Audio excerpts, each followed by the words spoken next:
ဟေးမြောက်ကြာပြီးဖြစ်တဲ့ခြံလေးကိုသွားကြည့်ရင်းနဲ့မန်းလေးကညီမလေးအတွက်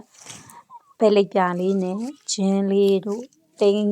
ဥလေးတို့လက်ဆောင်ပေးခြင်းတို့ခြံကိုသွားရင်းနဲ့ကွက်တီပဲကံကောင်းတယ်လို့ပြောရမလားမသိထောပတ်တီရှားချိန်မှာတစ်ပေအောင်မှာထောပတ်တီတွေကျွေးနေတခါတည်းကောက်ခဲ့တယ်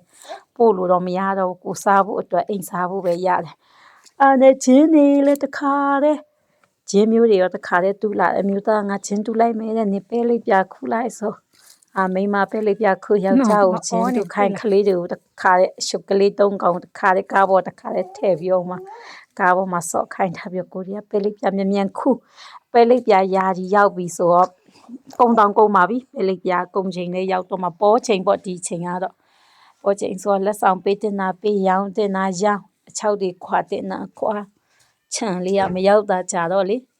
အလုတ်ချင်တယ်ခလေးတွေပြူစုရတာလည်းမလွယ်ဘူးလေတရက်နဲ့စဉ်းစားရင်စကားတွေလည်းများနှစ်ယောက်ပြောရင်ထောပတ်တီကိုက်စားဟိုရှားနေတဲ့ချိန်မို့လားမသိအရန်နဲ့အစားကောင်းတာထောပတ်တီကလေကျန်တဲ့အလုံးလေးတွေကိုတော့မနေ့ပြန် juice လုပ်တောင်းမယ်ငါတို့အလုံးလေးတွေကဖျားကရမှာပေါ့